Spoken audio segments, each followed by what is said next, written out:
감사합니다. 하나님의 말씀 같이 보기 원합니다. 고린도전서 1장 26절부터 31절까지 말씀이고요. 신약성경 264면부터 시작됩니다. 고린도전서 1장 26절부터 31절까지 말씀 나눠서 보시겠습니다. 형제들아, 너희를 부르심을 보라. 육체를 따라 지혜로운 자가 많지 아니하며 능한 자가 많지 아니하며 문벌 좋은 자가 많지 아니하도다.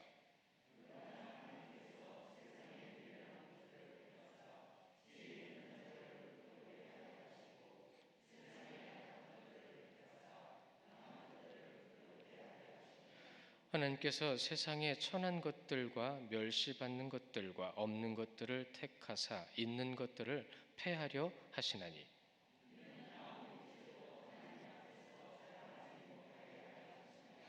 너희는 하나님으로부터 나서 그리스도 예수 안에 있고 예수는 하나님으로부터 나와서 우리에게 지혜와 의로움과 거룩함과 구원함이 되셨으니, 기록된 바 자랑하는 자는 주 안에서 자랑하라 함과 같게 하려 함이라. 아멘. 오늘 좀 한쪽으로는 마음이 제가 무겁기도 하고 안타깝기도 한 것은 성찬식을 우리가 지금 못하고 있어요. 아니요, 사실은 정확하게 말씀드리면 조심하고 있어요. 제가 성찬식을 하고 싶었는데 몇몇 분들은 성찬식을 하면서 괜찮겠어요? 라고 하는 물음을 저한테 주셨어요. 그래서 주님은 소자까지라도, 작은 자죠, 작은 자 하나까지라도 귀하게 여기신다는 말씀을 하셨는데 문득 그 말씀이 마음에 떠올랐어요. 그래서 한 사람이라도 불편하고 또 그것 때문에 혹시라도 시험 들지 않을까 마음이 들다 걱정이 들고, 사실 걱정하면 안 되는데 걱정이 되네요. 그래서 우리 장로님하고 또 봉사부장님하고 의견을 내주셔서 또 오늘 이렇게 따로 뭔가를 준비했어요.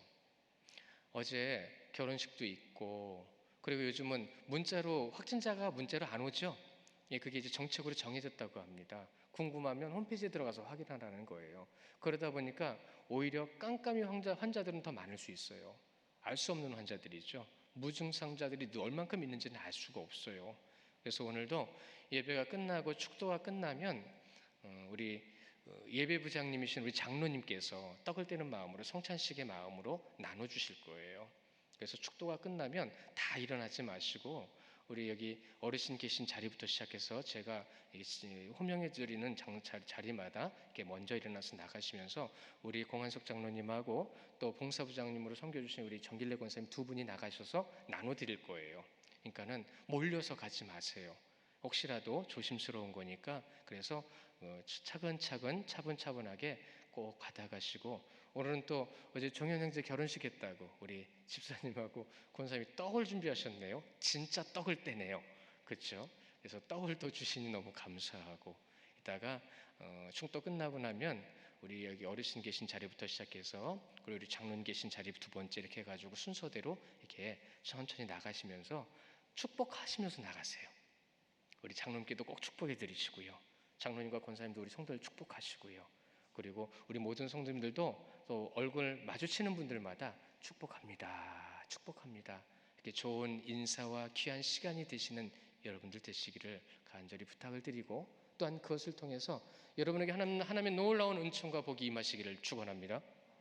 우리가 오늘 부활주일이죠. 부활주일 아침에 눈을 뜨고 제가 새벽 예배 마치고 이제 또 아침 예배를 위해서 제 방으로 올라가서 잠깐 앉아 있는데 계속 그런 생각이 드는 거예요. 부활주일인데, 그냥 그 생각만 드는 거예요. 부활주일인데.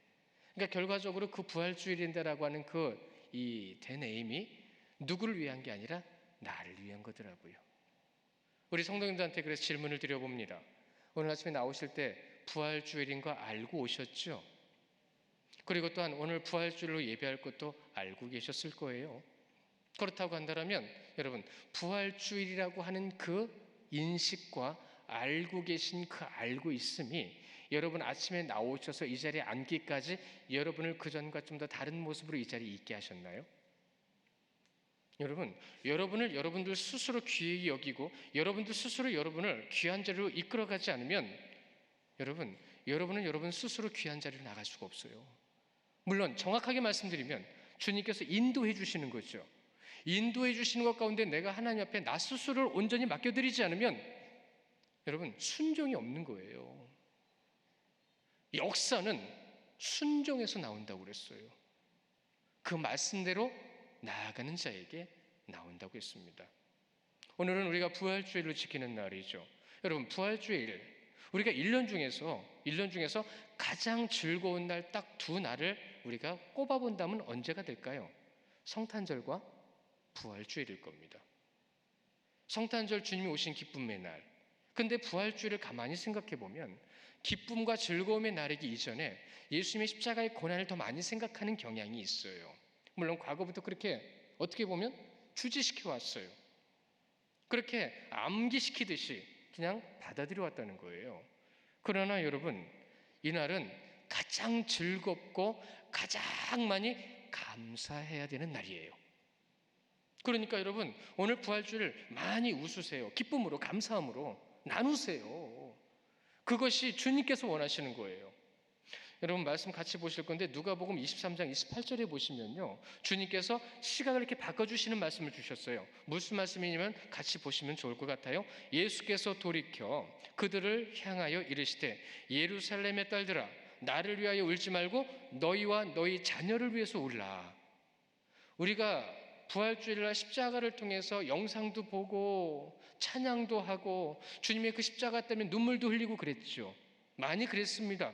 많습니다. 그렇게 하는 것도 맞습니다. 그러나 지금 주님께서는 무엇을 보고 눈물을 흘리라고 말씀하시는 거예요? 나를 보고 눈물을 흘리지 말고 이제 시각을 바꾸라고 말씀하시는 거예요. 이제는 너희가 나를 알기에, 나를 아는 믿음과 나를 아는 지식을 통해서 저 세상으로 나가라는 뜻입니다. 그런데 우리가 나가야 될 때 어떻게 나가야 되죠? 울면서 가시겠어요? 울면서 성도들이 예배 끝나고 다 울면서 나간다고 생각을 해보세요. 세상에 모르는 사람들은 교회에서 나오는 사람들 안에 초상났나 봐. 그런데 우리가 웃으면서 기쁨으로 나가면 그 사람들은 교회를 보고 뭐라고 얘기하겠어요? 아, 교회는 저런 곳이구나. 우리가 교회의 모습을 어떻게 전해야 되겠어요? 교회의 모습은 어떠한 곳이어야 돼요? 십자가를 통한 감사와 기쁨이 우리 가운데 가득해야 되는 거예요.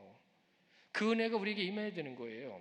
여러분, 예수님께서 십자가를 지시고 가시는 그 걸음걸음에 그 모습을 보고 여인들이 막 울어요. 주님, 왜 그 길을 가세요? 주님, 왜 그 길을 가셨어야만 돼요? 라고 할 때에 주님께서 하신 말씀이에요. 이제부터 나를 보고 울지 말아라. 이제는 너희가 누구를 위해서 아직은 복음을 받아들이지 못하고 아직 하나님을 알지 못하는 불쌍한 영혼들을 위해서 나가라고 말씀하시는 거예요.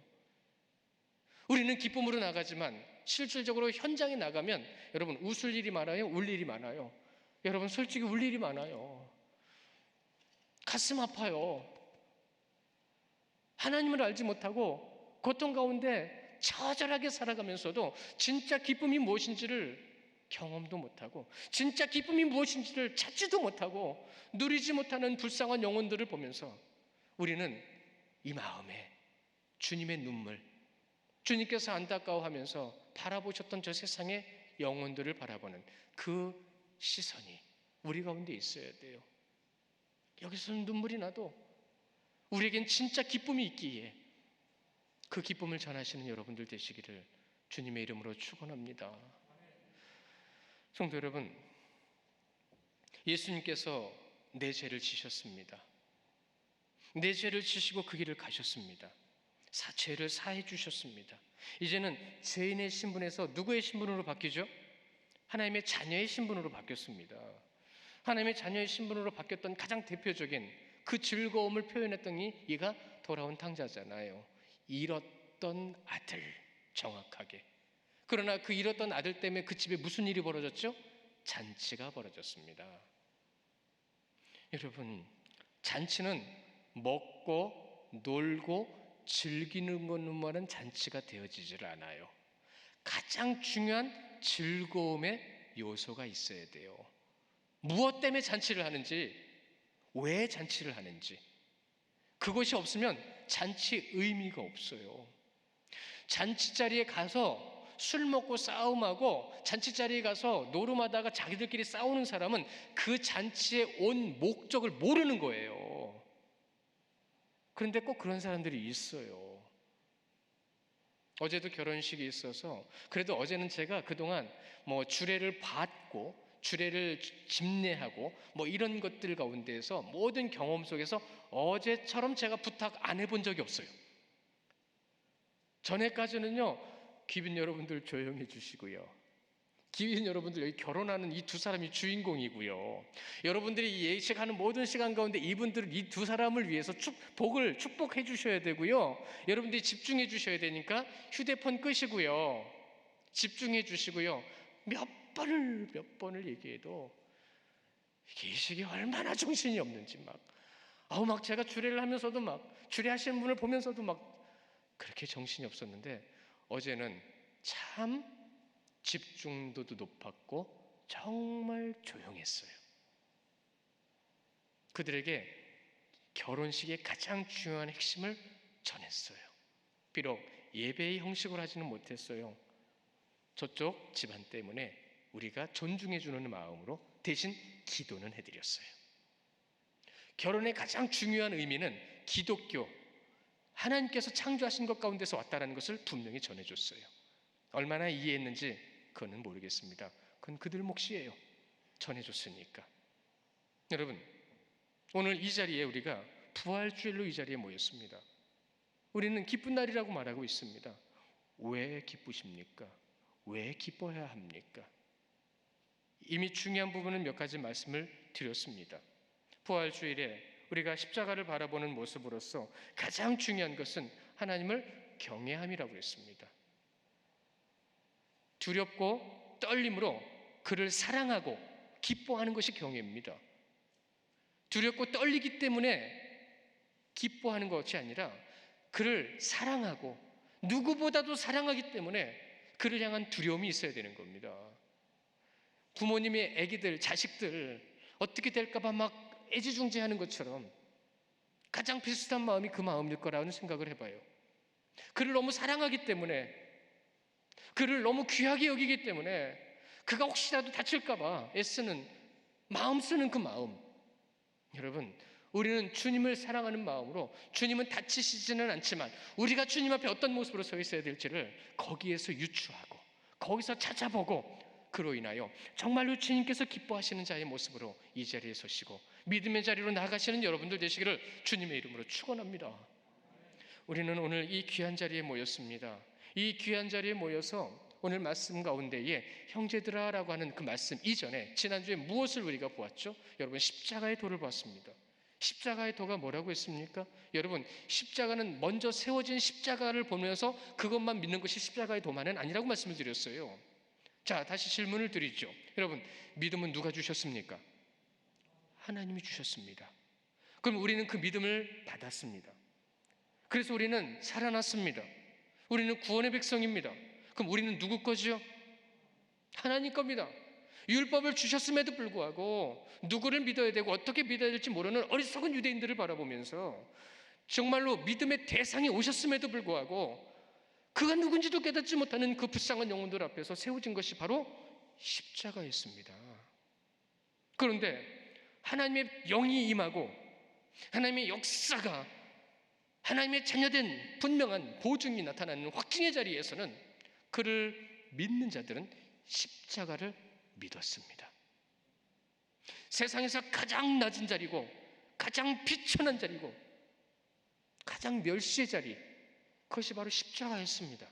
그런데 그것이 믿어진다는 것은 여러분 기적입니다. 사실 우리는 그것이 기적이다라는 생각을 잘 못해요. 왜냐하면 유대인의 전통과 관습과 그들이 가지고 있는 그러한 어떤 의식과 지금 다르기 때문에 그렇습니다. 여러분, 그들은 절대적인 거였어요. 나무에 잘 달린 자는 저주 그 자체입니다. 구원이 없는 거예요. 그러니까 세상에서 가장 낮은 자리인 겁니다. 그 가장 낮은 자리인 고통과 저주, 멸시와 천대의 십자가, 그 십자가에 주님께서 못 박히셨어요. 그런데 그것이 우리는 믿어집니다. 할렐루야. 그것이 믿어진다라는 것이 무엇인지를 우리는 지금 알아가야 합니다. 그 믿어지는 자의 삶이 어떤 삶인지를 우리는 하나님 앞에 우리의 믿음을 보여드려야 됩니다. 여러분, 어떻게 보여드리시겠습니까? 우리에게 생명을 주셨는데, 여러분, 가장 낮은 자리인 십자가의 주님께서 올라가셨죠. 우리는 오늘 부활주일로서 가장 낮은 자리가 어디일까 한번 생각해 보십시오. 지금 내가 처해 있는 이곳에서 가장 낮은 자리로 한번 찾아가 보십시오. 그 자리에서 가장 주님의 마음을 느끼면서 겸손과 온유와 그 주님이 주신 절제와 믿음의 충성됨의 모습을 주님께 보여드리십시오. 주님께서 여러분과 함께 하실 겁니다. 그리고 그렇게 사십시오. 주님의 놀라운 역사가 여러분의 삶 가운데 분명히 나타날 줄 믿습니다. 헬라 문화라는 것이 그렇습니다. 우리가 생각하는 거랑 정말로 차원이 달라요. 절대적인 겁니다. 어떻게 보면 우리들도 그들의 그 절대적인 분명한 것, 이것은 우리가 배워야 돼요. 신을 믿는 것에 대한 절대적인 것은 있었어요. 그것이 심각한 오류에 빠져 있기 때문에 그것이 문제였죠. 그러나 그들은 그것을 지키기 위해서요, 사람을 죽이는 것도 불사했어요. 사람을 죽이는 것도 너무 잘못된 거죠. 그러나 그 열심을 결국은 어디에서요? 예수 그리스도의 십자가에서 하나님께서 끊으셨습니다. 깨닫게 하셨습니다. 믿음을 주셨습니다. 헬라 문화의 대표적인 거 하나를 오늘도 하나만 말씀을 드리면 이런 겁니다. 그들은 굉장히 인간적으로 이 귀에 들리는 것이 중요했어요. 그러니까 높았다고 표현하면 맞습니다. 굉장히 높은 거예요. 그래서 이런 말씀들을 하시는 것을 들어봤어요. 여러분, 좋은 설교가 좋은 신앙을 가진 게 아닙니다. 좋은 설교를 듣는 것이 좋은 신앙의 자리로 옮겨가는 게 아닙니다. 이 말씀 꼭 기억하십시오. 여러분, 좋은 설교를 찾아다니는 게 아니라 오직 어느 곳에서든 십자가를 붙드십시오. 그것이 진리입니다. 좋은 설교라고 하는 아볼로의 능통하고 아주 달변인 설교는 사람들이 좋아했으나 진짜 복음은 말이 어눌했지만 오직 십자가에 매여 있는 사도 바울의 설교였습니다. 지금도 많은 사람들이 그러한 모습을 가지고 있는 것이 사실입니다. 여러분, 아무리 인간의 지혜를 가지고 그것을 짜낸다고 하더라도 하나님의 지혜를 알 수 없어요. 아무리 우리가 아는 게 많다 하더라도 하나님의 지혜를 깨달을 수 없어요. 그것을 깨닫기 위해서 우리가 할 수 있는 것은 무엇이죠? 그분께 구하는 겁니다. 그분의 말씀대로 서는 겁니다. 그분의 말씀대로 서지 않으면 여러분, 우리도 모르게, 아니요, 솔직히 말하면 모르지 않아요. 알아요. 하나님의 지혜의 자리로 가지 않는 내 모습을. 하나님께서 우리에게 가라고 하신 그 말씀의 자리로 가지 않는 우리 모습을. 그래서 사도 바울이요, 고린도교의 성도들에게 분명히 정리해 준 겁니다. 두 가지로 크게 정리를 해서 말씀을 드리면, 하나님의 지혜는 이런 것이다라고 할 때에 첫 번째가 성육신입니다. 하나님이 어떻게 사람의 몸을 입고 오느냐. 그러나 그것은 하나님의 지혜라는 거예요. 주님께서 이 땅에 우리 친 찾아오셨다라는 거. 두 번째로는요, 정확하게 인간의 죄를 계속 책망하셨어요. 여러분, 예수님과 유대인의 구도를 계속 성경에서 집중해서 한번 봐보십시오. 계속 예수님은 너희들의 잘못된 거가 너희들이 바로된 길로 오기를 원하고 너희들이 깨닫기를 원한다는 말씀을 계속 하고 계세요. 누구에게요? 유대인들에게요. 근데 유대인들은 뭐라고 얘기하죠? 네가 뭔데? 안 들어요. 잘못된 거 아는데도 안 들어요. 깨달아야 되는 거 아는데도 안 돼요. 왜요? 수백 년 동안 그렇게 살아왔거든요. 그러나 주님께서는 끝까지 그들에게 그 죄에 대한 책망을 하시고 그 책망의 최종 결론이 십자가였던 겁니다. 그것이 하나님의 지혜다라는 것. 그것이 사도 바울이 지금 고린도교의 성도들에게 분명히 전해주는 하나님의 지혜의 두 가지 정리예요. 이것이 바로 십자가의 도죠. 그것이 지난주에 우리가 나눈 말씀 가운데 있었고, 그렇습니다. 하나님은 내 기도를 응답하셔야 돼? 여러분, 이게 맞아요? 내가 생각하고 있는 기준이 여기니까 여기에 맞춰서 응답하셔야 돼? 이게 맞아요? 내가 살아가는데 왜 이런 일이 벌어져? 하나님 믿는데 왜 이런 일이 벌어지고 저런 일이 생겨?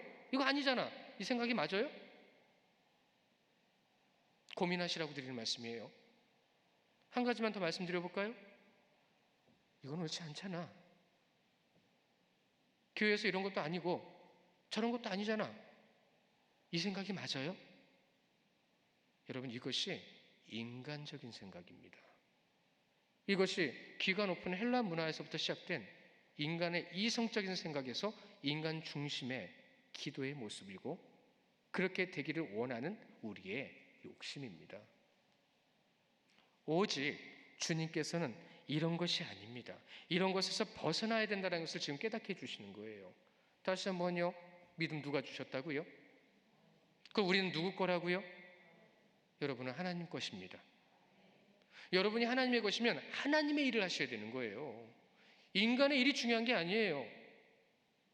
이것이 얼마나 중요한 것인지 오늘 이 부활주의를 통해서 여러분이 잘 깨달으시고 알아야 되는데, 그럼에도 불구하고 여러분, 유대인들은 그랬어요. 신은 능력자로 와야 돼. 누가 봐도 인정할 수 있는 만큼 권력 있는 사람으로 와야 돼. 가장 중요한 모든 것을 가져서 낮은 신분이 아니라 높은 자리에서 높은 것을 가지고 좋은 것으로 인하여 이 땅을 다스려야 되라고 하는 것이 그들의 모습이었고, 고린도 교회에도 성도들이 그것을 가지고 있었다는 거예요. 그러나 주님은 그렇게 오지 않으셨죠. 가장 낮은 자리로 오셨습니다. 인간이 생각하는 것이 아닌 하나님의 가장 중요한 자리로 오셨어요. 말구요에 아기 예수님이 누이셨잖아요. 가장 낮은 신분으로 오셨잖아요. 그리고 사람들이 멸시하고 천대하며 구원은 받을 수 없다라고 하는 버림받은 자라고 생각하는 이들에게 찾아가셨습니다. 그들에게 생명의 사역을 먼저 시작하셨습니다. 심령이 가난한 자라고 우리가 신학적으로 한번 다시 말씀을 드려볼까요?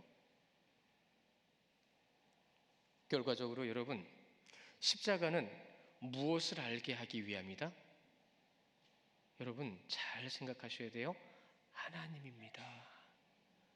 내가 믿는 하나님, 우리가 믿어야 될 하나님. 여러분, 예수님이 누구신가요? 하나님으로 인간의 몸을 입고 오신 하나님이셨어요. 그 하나님을 믿는 겁니다. 그러면 오늘 말씀 가운데서 우리가 어떻게 알아야 할지, 누구를 통해서 알게 하실지를 우리가 확인하게 되는 거예요. 우리 암송할 말씀 중에서 두 구절을 이어서 한번 같이 보기 원하는데, 먼저는 에베소서 2장 8, 9절이에요. 지난주에도 했어요. 여러분 암송하게 하려고 저 무진장에 많이 쓰죠. 다시 한번 에베소서 2장 8, 9절 말씀 시작.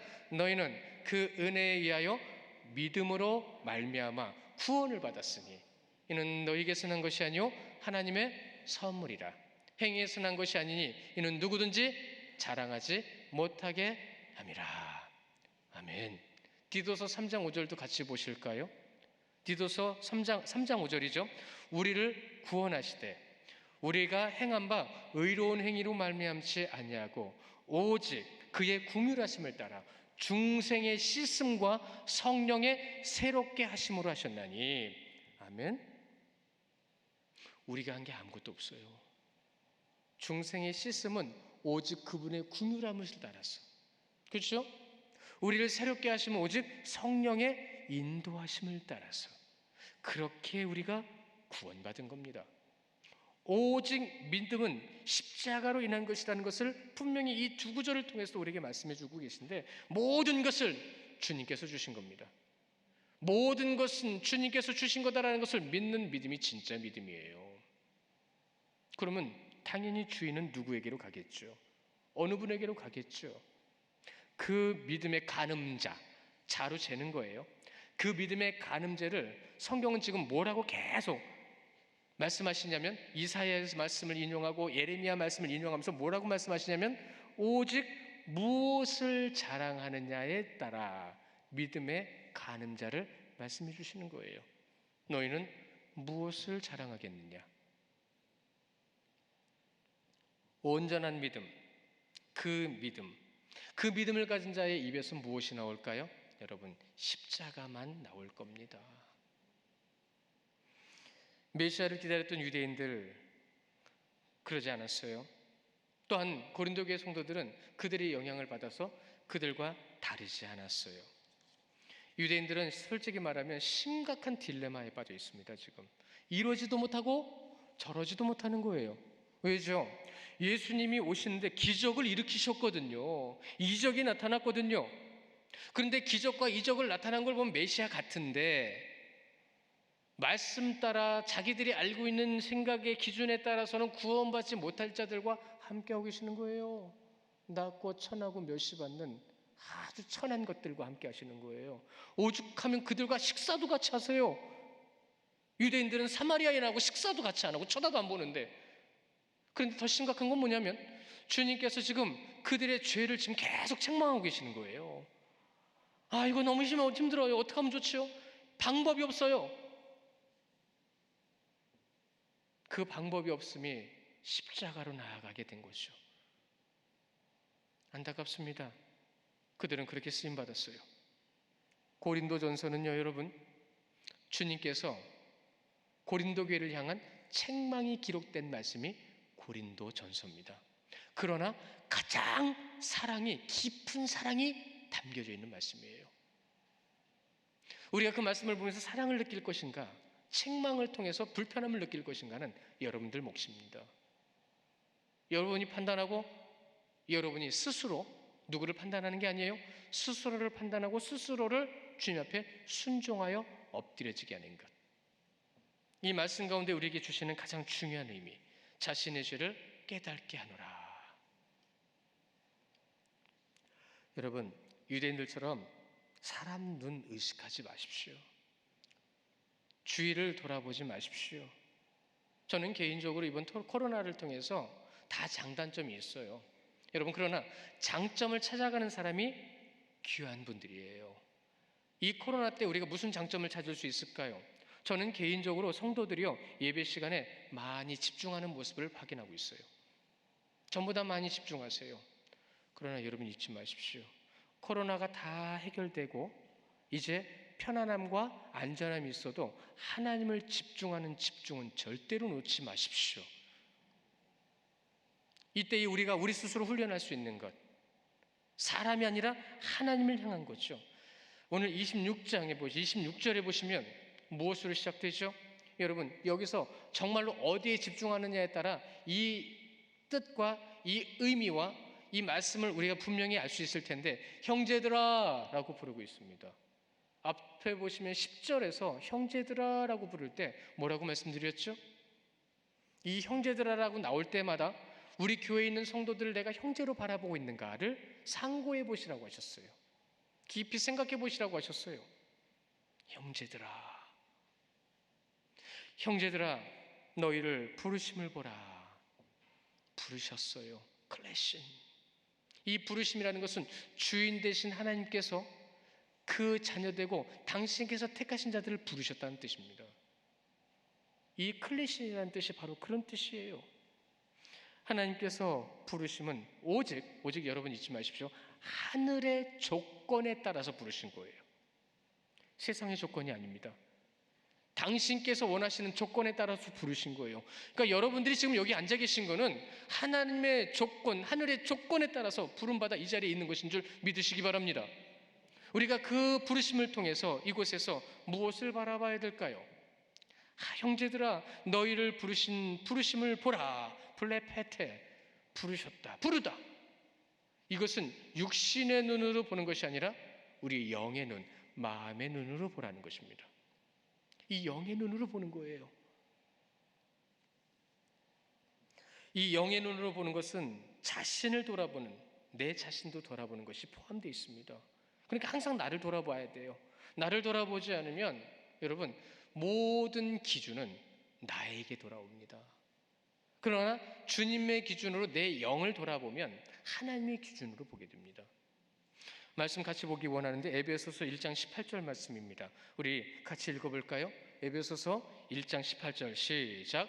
너희 마음의 눈을 밝히사 그의 부르심의 소망이 무엇이며 성도 안에서 그 기업의 영광과 풍성함이 무엇이며 지금 물어보시는 거예요. 그런데 이 물어보심에 대해서 여러분 알고 있는 사람은 대답할 거예요. 깨달은 사람은 대답할 거예요. 이것을 물어보시면 여러분 중요한 두 가지 단어만 기억하셔도 돼요. 소망과 풍성함, 영광입니다. 소망과 영광. 깨어있는 자는 소망을 바라볼 것이며 소망을 바라보는 자는 하나님의 영광의 자리로 나아갈 것입니다. 그러나 세상의 영향을 많이 받은 고린도 성도들은요, 오늘 말씀에서처럼요, 육체를 따라 지혜로운 척했고요, 능한 자의 모습으로 행동하려고 노력을 했고요, 문벌 좋은 자를 선호했습니다. 그것이 헬라 문화의 가장 중요한 특징 중에 하나였어요. 그래서 전해지는 기록을 이 고린도 교회에게 이렇게 말을 했다라고 해요. 그들에게 이 기록을 저는 읽어드리면 헬라 사회는 지혜롭고 유능하고 감은 좋은 것을 자랑했다. 그러나 고린도 교회 성도들은 대부분 이들과 같은 배경을 가지지 못했고 오직 그들은 예수님만을 자랑하는 자들이 되었어야 했다. 여러분, 예수 그리스도를 자랑하는 자들이 되었어야 했다라는 말은 무슨 말이에요? 안 했다는 얘기예요. 이것은 여러분 안타깝게도 역사가가 기록한 거예요. 차라리 신학자라든가 제자들이 얘기했다라면 그냥 책망이 되겠지만 여러분 역사가 기록했다라는 것은 세상이 보는 기준에서도 그들은 잘못됐다라는 것을 우리는 지적받고 있다라는 거죠. 주님이 굉장히 슬퍼하셨을 거예요. 신학자 중에 찰스 하치라는 사람이 있습니다. 이 찰스 하치가 이런 말을 했어요.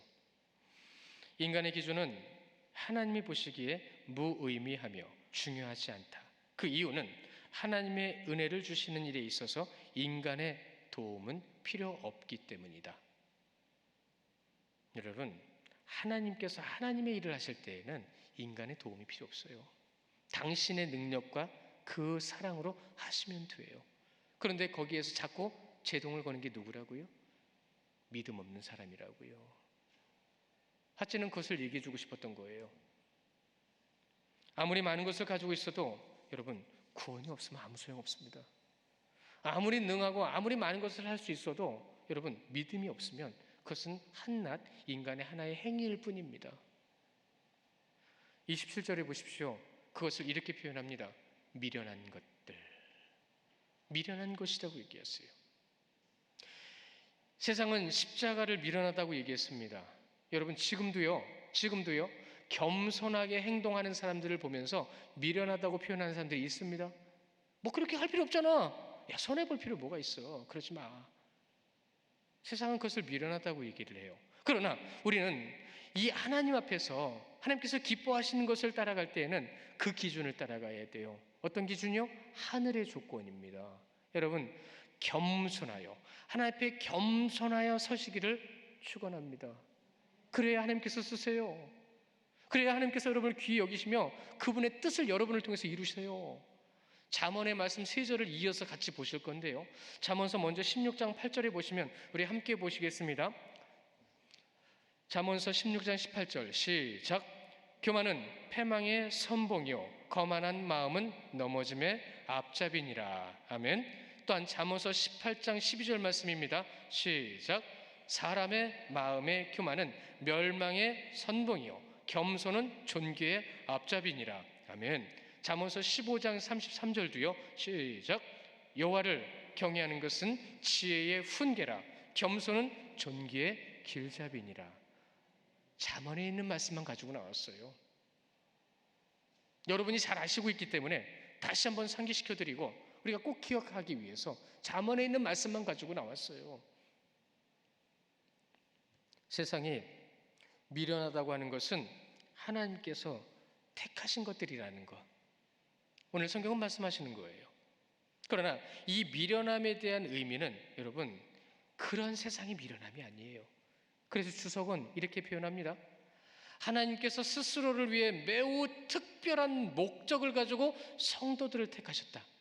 여러분 세상이 미련하다고 하는 것을 하나님께서 택하셨는데 그러면 어떻게 하시겠다라는 거예요? 하나님께서 그것을 특별하게 택하셔서 당신의 목적을 이루시겠다라는 겁니다. 어떻게 이루시는지 여러분 보십시오. 경험하십시오. 여러분이 그 하나님 앞에 서 있으면 그것을 알게 될 텐데, 어떤 성도들을 향해서도 여러분 잊지 마십시오. 세상의 미련한 시각을 가지고 보시면 안 됩니다. 이 자리에 앉아 계신 분들 모두를, 한 영혼 한 영혼을 어떠한 이유에서든 그런 시각으로 보시면 절대로 안 됩니다. 왜요? 하나님께서 특별하게 그를 세우셨기 때문입니다. 하나님의 목적이 있다라는 거예요. 그가 그를 미련하다고 하는 사람을 부끄럽게 할 거예요. 그러니까 여러분은 너무 귀한 분들인 거예요. 여러분을 통해서 저 세상이 부끄럽게 하실 것을 여러분 잊지 마십시오. 어떻게 세상을 부끄럽게 하는지 믿는 자의 삶을 통해서 여러분은 분명히 경험하실 겁니다. 오늘 말씀해 보시면 세상에 약한 것들을 택하사 강한 것을 부끄럽게 하신다라는 말씀을 반복해서 하시죠. 그러니까 미련한 것과 약한 것이 반복되어졌고요. 또한 지혜로운 것과 강한 것이 반복되어지는 겁니다. 강조해 주고 계세요. 잊지 말라고 말씀하시는 거예요. 여러분이 약하시다고 고민하지 마세요. 여러분이 믿으면 주님께서 들어 쓰시는데, 하나님께서 세상의 지혜와 강한 것들에 따라서 그 모든 것을 단호하게 이렇게 말씀하십니다. 두렵게 그들을 구원에서 제외시킴으로 그들을 부끄럽게 하실 것이다. 이러한 하나님의 선하신 뜻은 신구약 전체를 통해서 관통하고 있는데요. 대표적으로 구약과 신약에서 고백한 하나님의 찬양을 한 가지씩만 제가 찾아서 읽어드리면, 사무엘상 2장에 보시면 한나의 노래가 있어요. 잘 아시죠? 한나가 이렇게 노래했어요. 가난한 자를 진토에서 일으키시며 빈핍한 자를 거름더미에서 드러내시노다. 그게 한나의 기도였어요. 신약으로 가볼까요? 신약에 보시면 누가복음 1장에서요 마리아의 노래가 있습니다. 마리아는 이렇게 찬양했습니다. 마음의 생각이 교만한 자들을 흩으셨고 권세 있는 자들을 그 위에 내리치셨으며 비천한 자를 높이셨다. 하나님께서 그렇게 하셨다라는 거예요. 그럼 하나님께서 그렇게 하실 거다라는 거예요. 앞으로도. 그럼 우리는 어느 자리에 있어야 될까요? 어떤 자리로 나가야 될까요? 우리가 두렵게 보아야 할 것은, 다시 한번 우리 성도님들에게 강조해드리지만, 교회 모든 성도들을 볼 때에 작은 자 하나까지라도 하나님께서 당신의 일을 위해서 세우셨다는 것을 절대로 잊지 마시고요. 누구를 멸시하고 천대한다는 것은 하나님의 뜻을 멸시하고 천대한다는 것이라는 걸 잊지 마십시오. 이것이 두려운 겁니다. 혹시 이런 말 들어보셨습니까? 겸손에 높아지면 겸손에 만족한다는 말이 있어요. 혹시 들어보셨어요? 겸손한 자의 삶을 많이 살아가는 자는요, 하나님께서 그 겸손을 인하여 만족함을 주신다는 겁니다. 이것은 겸손한 자만 이해할 수 있어요. 아니요, 겸손한 삶을 살아본 자만 알 수 있어요. 가장 겸손한 자가 누구셨죠? 겸손의 왕이 누구셨죠? 그 겸손의 자리에 우리가 스스로 주님의 뜻을 따라 나아갈 때 세상은 여러분을 감당하지 못할 겁니다. 오늘 29절에 보시면, 이는 아무 육체도 하나님 앞에서 자랑하지 못하게 하려 함이라는 말씀을 또한 우리에게 주시고, 우리 성도님들에게 예수님께서 십자가에 못 박히신 생명의 사역의 의미를 통해서요, 그 엄청난 것을 다 이해할 수는 없어도, 그 모든 것을 다 깨달을 수는 없어도 주님께로 나아갈 수 있는 겸손으로. 근데 이것을 안다라고 얘기하잖아요. 안다라고 얘기하는 것부터가 교만이라고 칼빈은 얘기합니다. 우리는 몰라요. 작은 거 하나 할 뿐이에요. 그러니까 우리는 더 겸손하게 주님께로 나가야 될 것이고, 세상의 가장 낮은 자리에서 인간의 몸을 입으시고 하나님 아버지의 뜻을 이루시기 위하여 누구도 겪어보지 못한 고통과 죽음을 이기신 주님, 그 이기신 주님이 인간에 대한 하나님의 사랑을 우리에게 이렇게 전해주셨어요. 로마서 5장 8절을 보실까요? 우리 함께 보시고요, 암송하신 분들은 깊이 묵상하십시오. 로마서 5장 8절, 우리가 아직 죄인 되었을 때에 그리스도께서 우리를 위하여 죽으사 하나님께서 우리에 대한 자기 사랑을 확증하셨느니라. 죽음으로 확증하셨습니다. 당신이 죽음으로 확정하셨습니다. 우리의 마음과 생각을 죽임으로 인하여 겸손한 자리에서 주님의 뜻을 이루시는 여러분들 되시고, 이 놀라운 은혜를 알고 예수 그리스도를 믿는다면 그 믿음의 실천이 어떠해야 할지 깊이 고민하며 순종해야 하면서 그 순종의 자리에 나아가는 믿음이 진짜 믿음인 거예요. 그것이 예수 그리스도와 연합입니다. 그렇다면 여러분, 이 예수 그리스도와의 연합된 것에 대한 결과가 무엇일까요? 오늘 말씀이 그것을 말씀하셨어요. 여러분 30절에 가보시면 세 가지로 나눠서 말씀을 드릴 수 있는데 이런 겁니다. 그리스도를, 첫 번째로는 그리스도를 참된 지혜로 믿는 겁니다. 그분이 지혜세요. 그분이 지혜시기 때문에 신학자들은 이구동성으로 이렇게 말을 합니다. 세상의 지혜가 아니라 예수 그리스도를 아는 참 지혜를 얻게 되는 것입니다. 그 지혜는요, 하나님의 지식을 얻게 하며 하나님을 향한 영광의 삶을 살게 할 때에 영광의 길로 인도하고 하나님의 지혜를 나타내는 삶을 살게 하십니다.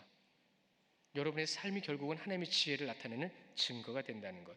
그래서 고린도후서 5장 21절에도 여러분 눈으로 같이 보시면 좋겠는데요, 이렇게 말씀하십니다.